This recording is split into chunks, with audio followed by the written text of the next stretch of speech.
¿Alguna vez te has preguntado al mirar el mapa por qué hay dos Baja Californias? El día de hoy en Main Watchers responderemos esta interesante pregunta. Apenas establecida la Primera República Mexicana, se creó el Territorio Federal de Baja California, el cual abarcaba toda la península homónima y era administrado directamente desde la Ciudad de México, aunque su capital local era el poblado de Loreto. En 1829, fuertes lluvias en la región destruyeron casi toda la infraestructura de Loreto, que a decir verdad era más bien poca, por lo que la sede de gobierno se trasladó al puerto de La Paz.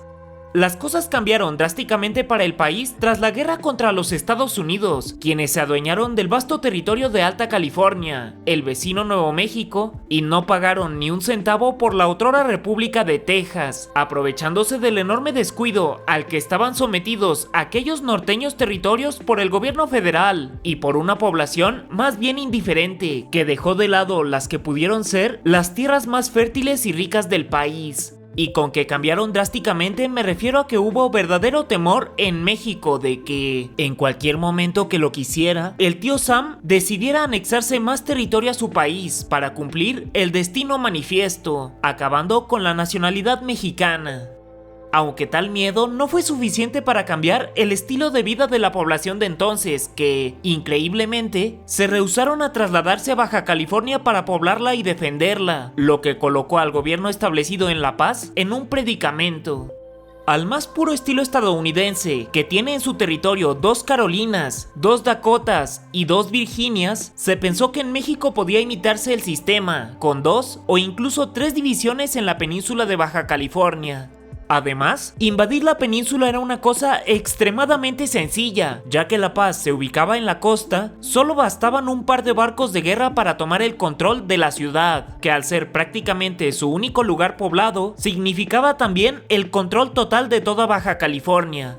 No obstante, si se dividía en 2, su defensa resultaba un poco más sencilla, al contar con 2 gobiernos en la península, además de que su administración también se vería facilitada, pues La Paz sencillamente no podía con toda la extensión territorial, sin mencionar que la frontera era un lugar peligroso y sin ley. El 25 de abril de 1850, el territorio baja californiano se dividió por primera vez en 2 partidos judiciales, el norte y el sur, ambos bajo el control de un jefe político, el cual era designado por el gobierno de la República. Se tenía la idea de que durante los próximos años, una oleada de habitantes llegarían a radicarse a la península, tratando de replicar la fiebre del oro de California, pero en territorio mexicano, cosa que por cierto no ocurrió.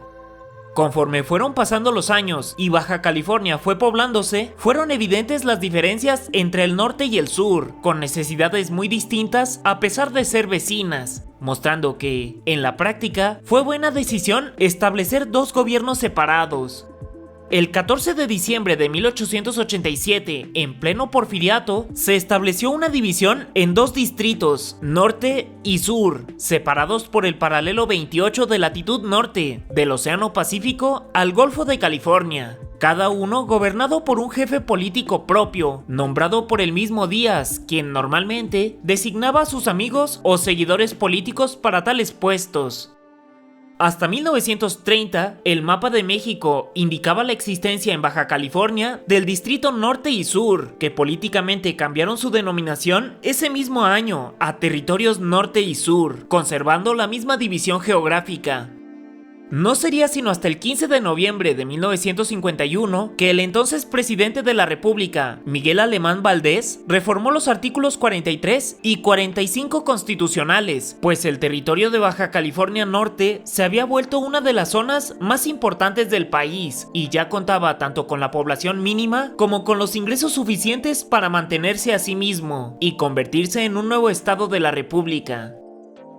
Su propuesta fue aprobada el 31 de diciembre del mismo año, aunque la reforma constitucional se publicó en el Diario Oficial de la Federación hasta el 16 de enero de 1952, creándose el estado de Baja California, con la superficie y límites que tenía el territorio. La parte sur de la península fue beneficiada por la llegada de turistas de todas partes de la República y del mundo, con lo que lentamente fue consiguiendo habitantes y recursos, hasta que el día 8 de octubre de 1974 se transformó en el 31º estado de la República Mexicana, siendo el último en unirse al país.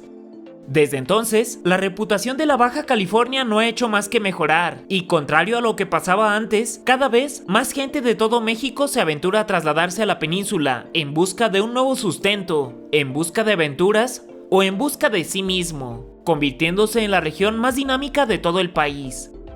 Es difícil de asimilar que, a pesar de que ambas Baja Californias son relativamente jóvenes, sean ahora uno de los motores más importantes del país, lo que también puede significar que, de haberse poblado exitosamente hace siglos, hoy por hoy podrían ser los estados más ricos de toda la República, aunque de seguir avanzando como lo han hecho estos años, solo es cuestión de tiempo para que ocupen los principales lugares nacionales. Finalmente, la última opinión la tienes tú, así que ¿qué piensas al respecto?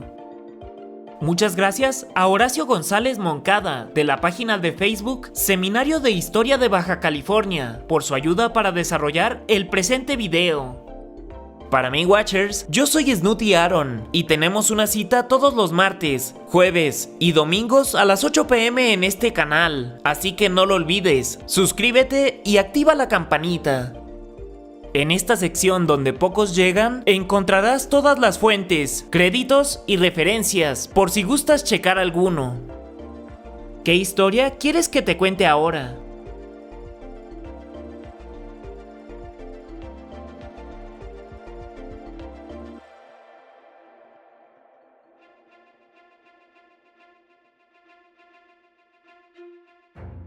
Hasta la próxima.